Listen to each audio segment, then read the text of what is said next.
Hello everyone, this is Diksha Rathore and welcome back to my channel. तो friends, psychology और child development pedagogy के हम important question discuss करेंगे जो आपके सभी टेट एग्ज़ाम के लिए इंपॉर्टेंट है, C TET, H TET, UP TET, सभी एग्ज़ाम के लिए। तो जल्दी से आपको वीडियो को लाइक कर देना है और ज़्यादा से ज़्यादा शेयर कीजिए वीडियो, और जिन्होंने चैनल को सब्सक्राइब नहीं किया है तो सब्सक्राइब कर लें। तो क्लास को हम शुरू कर लेते हैं। आज की क्लास का सबसे पहला क्वेश्चन जो है आपकी स्क्रीन पर, वो है व्यक्तिगत भिन्नता का तात्पर्य है किन्हीं दो व्यक्तियों के व्यक्तित्व एवं क्रियाओं में अंतर से है। ऑप्शन है 100% सत्य, मतलब 100% सही है, 50% सत्य है, असत्य या ज्ञात नहीं। तो देखिए, इंडिविजुअल डिफरेंसेस क्या होता है, हर व्यक्ति की जो पर्सनैलिटी है वो अलग होती है, उनमें अंतर पाया जाता है, क्रियाओं में अंतर पाया जाता है। तो ये कथन जो है बिल्कुल सही है, 100% सत्य, 100%। इसका जो आंसर सही हो जाता है हमारा फर्स्ट आंसर। अगला क्वेश्चन जो है, बार बार दृढ़तापूर्वक नियमों का उल्लंघन करने से तात्पर्य आचरण विकृति, अति क्रियाशीलता, दोनों, फर्स्ट एंड सेकंड, या कोई नहीं। तो आप वीडियो को पॉज कर लीजिए और इसका आंसर आपको बताना है। तो बार बार दृढ़तापूर्वक नियमों का उल्लंघन करने से तात्पर्य है आचरण विकृति, कंडक्ट डिसऑर्डर। नेक्स्ट क्वेश्चन है, मानसिक चेतन द्वारा किसे कम किया जा सकता है, परोपकार, आक्रामकता, सहानुभूति या नैतिक विकास। तो मानसिक चेतन द्वारा किसे कम किया जा सकता है, एग्रेशन को। क्लियर? तो आंसर सही हो जाता है सेकंड आंसर।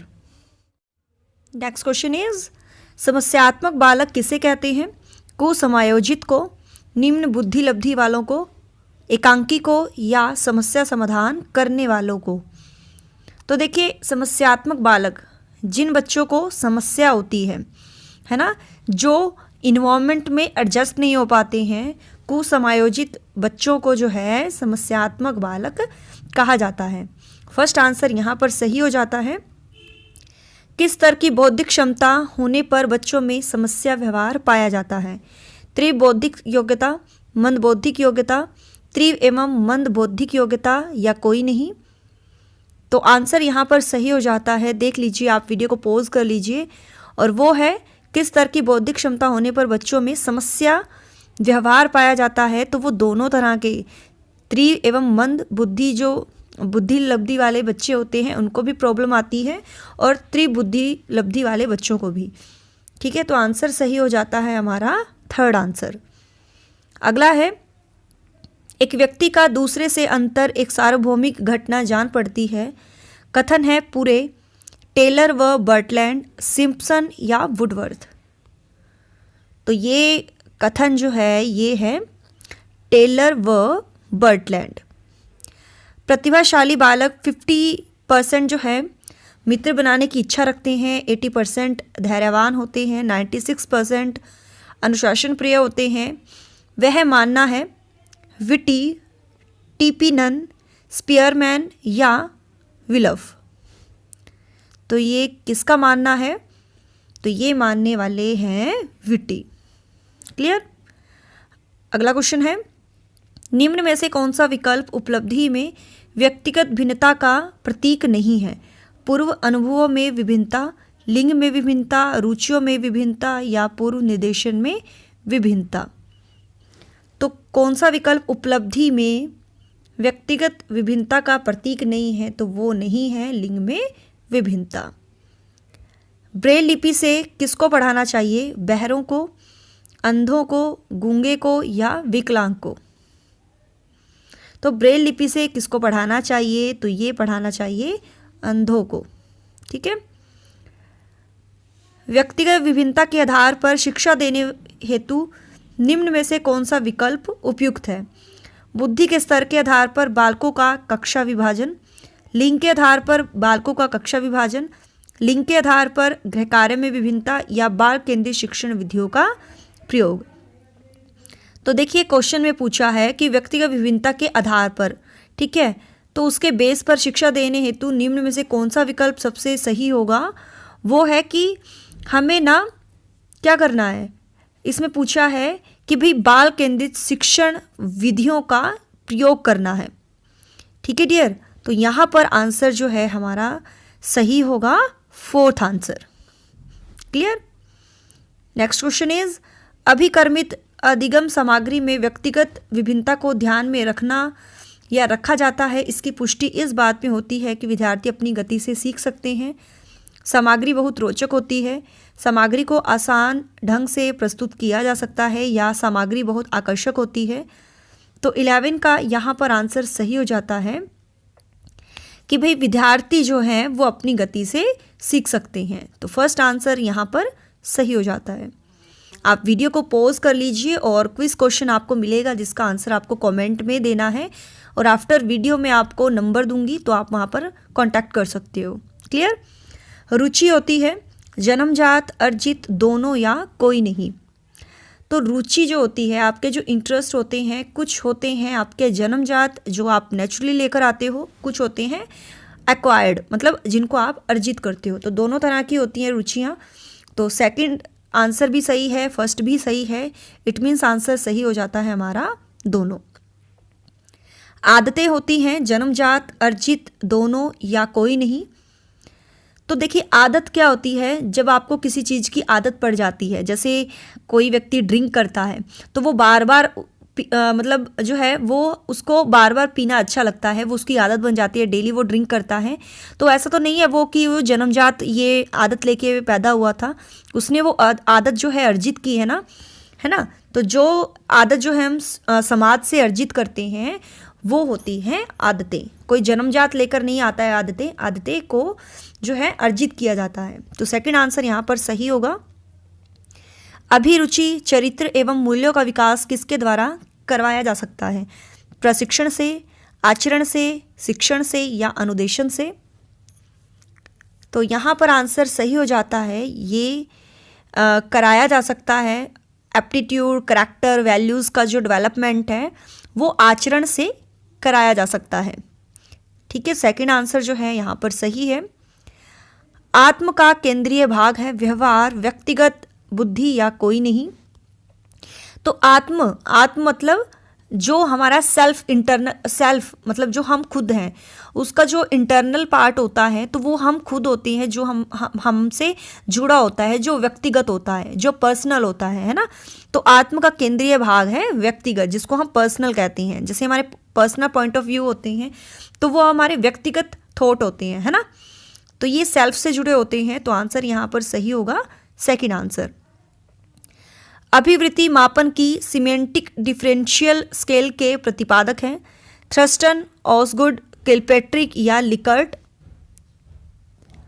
तो आंसर यहाँ पर सही होगा ऑसगुड। ठीक है। अभिवृत्ति मापन की स्केलोग्राम विधि के प्रतिपादक हैं फ्रीमेन, गटमेन, लिकर्ट या थ्रस्टन। तो स्केलोग्राम विधि के जो प्रतिपादक हैं वो हैं गटमैन। और आपको बताना है डियर कमेंट में कितने क्वेश्चन आपके सही हुए हैं। अभिक्षमता, रुचि एवं संतुष्टि प्रदायक अधिगम की संभावित गति का एक मापक है, कथन किसका है? वुडवर्थ, वॉटसन, वॉन डुसेन या रॉयबर्न। तो ये कथन जो है ये है वॉन डुसेन का। आदत समाज का विशाल चक्र है और उसकी परम श्रेष्ठ संरक्षिका है, कथन किसका है? लिंडेल, गैरेट, मर्सेल या जेम्स। तो ये कथन जो है ये किसका है? तो ये है जेम्स का। नेक्स्ट क्वेश्चन है, छात्रों को मानसिक रूप से स्वस्थ बने रहने के लिए विद्यालय प्रशासन को कौन सा तरीका अपनाना चाहिए? घर पर अनुकूल वातावरण देना, बच्चों के मित्रों पर निगरानी रखना, नियमित स्वास्थ्य परीक्षण या शिक्षण की उपयुक्त विधियाँ। कि बच्चे जो हैं मेंटली स्वस्थ रहें तो विद्यालय प्रशासन को क्या करना चाहिए? नियमित स्वास्थ्य परीक्षण मतलब एक रेगुलरिटी जो होती है, मतलब उनका टेस्ट, हेल्थ टेस्ट जो है उनका कराते रहना चाहिए। ठीक है डियर, तो आंसर यहाँ पर सही हो जाता है थर्ड आंसर। एक कक्षा में विद्यार्थियों की रुचि बनाए रखने के लिए एक शिक्षक को उचित है शामपट प्रयोग करना, चर्चा करना, कहानी कहना या प्रश्न पूछना। तो बच्चों का इंटरेस्ट बना रहे तो एक टीचर क्या कर सकता है, जो भी बच्चे को मतलब एक अट्रैक्ट करता है वो करता है प्रश्न पूछना। एक टीचर जो है कोई भी कंटेंट के बारे में पढ़ा रहा है तो उसमें हम क्या करेंगे, जैसे एक टीचर कंटेंट पढ़ा रहा है तो उसमें से जो क्वेश्चन होते हैं वो उनसे पूछने चाहिए ताकि पता चल सके बच्चे का ध्यान उनकी तरफ है या नहीं। और बच्चों से ज़्यादा प्रश्न पूछते हैं ना तो वो और मोटिवेट होती हैं। तो मोटिवेटेड क्लास का ये साइन है। तो प्रश्न पूछना जो है एक शिक्षक को करना चाहिए। तो फोर्थ आंसर यहाँ पर सही है। नेक्स्ट क्वेश्चन है, अभिवृत्ति है एक भावात्मक प्रवृत्ति जो अनुभव के द्वारा संगठित होकर किसी मनोवैज्ञानिक वस्तु के प्रति पसंदगी या नापसंदगी के रूप में प्रतिक्रिया करती है। व्यक्ति की बीजभूत क्षमता जो कि विशिष्ट प्रकार की होती है, एक ऐसी विशेषता जो व्यक्ति की योग्यता का परिचायक है जिसे किसी प्रदत्त क्षेत्र में विशिष्ट प्रशिक्षण ज्ञान व कौशल से सीखा जा सकता है, या इनमें से कोई नहीं। तो अभिवृत्ति तो ये क्या होती है, एप्टीट्यूड, एक इमोशनली ये प्रवृत्ति होती है जो जैसे भी हम एक्सपीरियंसेस लेते हैं, जो एक्सपीरियंसेस में हमें अच्छा लगता है ना, या जो हमें अच्छा नहीं लगता तो वो उसका एक रिएक्शन होता है अभिवृत्ति। ठीक है, तो जो आंसर हमारे यहाँ पर सही हो जाता है वो है फर्स्ट आंसर। अगला क्वेश्चन है, आदतों के संबंध में निम्न में से कौन सा कथन सही नहीं है। आदतें जन्मजात होती हैं। मूल प्रवृत्तियों की तरह आदतें भी व्यक्ति को अभिप्रेरित करती हैं। आदत निर्माण का आधार कोई मूल प्रवृत्ति होती है, या व्यक्ति में यदि कोई बुरी आदत का निर्माण हो जाता है तो वह बुरी आदत सरलता से छूट जाती है। तो आदतों के बारे में बताना है, जैसे कि मैंने आपको पहले भी बताया था, आदतें हैबिट्स जो होती हैं मूल प्रवृत्तियों की तरह आदतें भी व्यक्ति को जो है मोटिवेट करती हैं, और इसका जो आधार है कोई मूल प्रवृत्ति होती है। और व्यक्ति में यदि कोई बुरी आदत का निर्माण हो, है ना, मतलब ड्रिंक करता है, स्मोकिंग करता है, तो वो आदत जो है सरलता से छूट जाती है। लेकिन ये जन्मजात नहीं होती है डियर, क्योंकि आदतें जो होती हैं अर्जित होती हैं। क्लियर। तो फर्स्ट आंसर जो नेगेटिव में पूछा था, जो संबंध नहीं है, तो फर्स्ट आंसर यहाँ पर हमारा सही हो जाता है। नेक्स्ट क्वेश्चन इज, रुचि के संप्रत्यय के 3 मुख्य पक्ष निम्न में से किस विकल्प में दिए गए हैं। वंशानुक्रम, मूल प्रवृत्तियाँ, विचार, जानना, अनुभव करना या मूल प्रवृत्तियाँ, ज्ञानात्मक, क्रियात्मक, भावात्मक या वंशानुक्रम, क्रियात्मक, अनुभव करना। तो 24 का आंसर यहाँ पर सही हो जाता है ज्ञानात्मक, क्रियात्मक और भावात्मक। ठीक है, थर्ड आंसर सही है। अगला क्वेश्चन है, रुझान व मनोवृत्ति के संबंध में निम्न में से कौन सा कथन सही नहीं है। मनोवृत्ति वंशानुक्रम से प्रभावित नहीं होती है। दोनों वातावरण से प्रभावित होते हैं। दोनों के बनने पर अकस्मात या तत्कालीन विशेष प्रभाव डालते हैं, या अध्यापक दोनों के विकास पर में सहायता हो सकती है। तो रुझान व मनोवृत्ति के संबंध में कौन सा कथन सही नहीं है कि जो मनोवृत्ति है, मन की जो स्थिति है, वंशानुक्रम से प्रभावित नहीं होती है। तो ये बिल्कुल सही नहीं है। तो आंसर यहाँ पर सही हो जाता है first answer. Next question is, आत्म संप्रत्यय सेल्फ स्टीम के संबंध में कौन सा कथन सही नहीं है। परिपक्वता एवं आत्म संप्रत्यय में कोई संबंध नहीं है। व्यक्ति अपने आत्म संप्रत्यय के अनुसार ही संसार के प्रति प्रतिक्रिया करता है। योग्यता के संबंध में यदि आत्म प्रत्यय ऊंचा हो तो योग्यता उचितता की ओर होती है, या आकांक्षा का स्तर वास्तविक होने का प्रभाव आत्म प्रत्यय के विकास पर धनात्मक होता है। तो देखिए, सेल्फ स्टीम के बारे में कौन सा कथन सही नहीं है कि भाई जो मैच्योरिटी है, सेल्फ स्टीम है, उस पर कोई संबंध नहीं है। ये बिल्कुल गलत है, क्योंकि इन दोनों का आपस में कोरिलेशन होता है। ठीक है, तो आंसर यहाँ पर सही हो जाएगा हमारा फर्स्ट आंसर। नेक्स्ट क्वेश्चन है, आदतें व्यक्तित्व का आवरण है, किसने कहा। क्लेपर, लेंडेल, गेरट या मर्सेल। तो आदतें जो है व्यक्तित्व का आवरण है, ये कहा है क्लेपर ने। और आप वीडियो को पॉज कर लिया करो, क्वेश्चन को ध्यान से देखा करो। ठीक है, फिर आपको बताना भी है कितने क्वेश्चन आपके सही हुए हैं। और प्लीज़ डियर, ज़्यादा से ज़्यादा वीडियो को लाइक करो और शेयर करो अपने सभी फ्रेंड्स के साथ। नेक्स्ट क्वेश्चन इज, प्राणी के पूर्वकृत व्यवहारों की पुनरावृत्ति आदत है, कथन किसका है? जेम्स, मर्सेल, गैरेट या लेंडेल? तो इसका सही आंसर हो जाता है जेम्स। ठीक है, फर्स्ट आंसर सही होगा। रुचि ध्यान की माँ है, कथन किसका है? Bhatia, McDougall, crow and crow या विघम?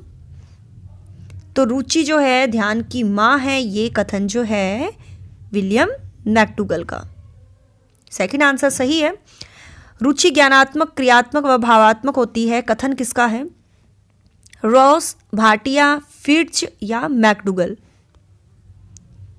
तो रुचि जो है ज्ञानात्मक, क्रियात्मक व भावात्मक होती है, तो ये आंसर जो सही हो जाता है हमारा सेकंड आंसर भाटिया।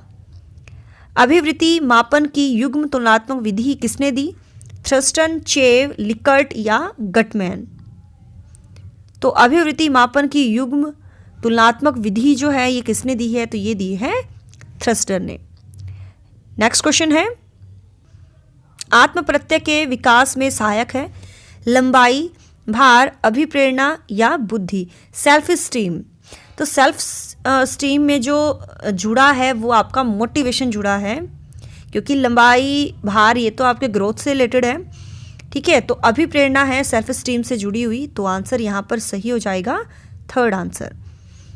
व्यक्ति की वर्तमान योग्यताएं जो भविष्य की ओर संकेत करती हैं क्या है? अभिक्षमता, अभिवृत्ति, मनोवृत्ति या रुचि?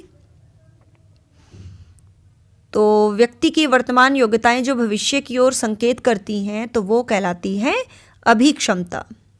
ठीक है, ध्यान में सहायक आंतरिक दशा है, अटेंशन में जो इंटरनल जो दशा है, उत्तेजना का परिवर्तन, उत्तेजना की एकांतता, मानसिक तत्परता या उत्तेजना की प्रकृति?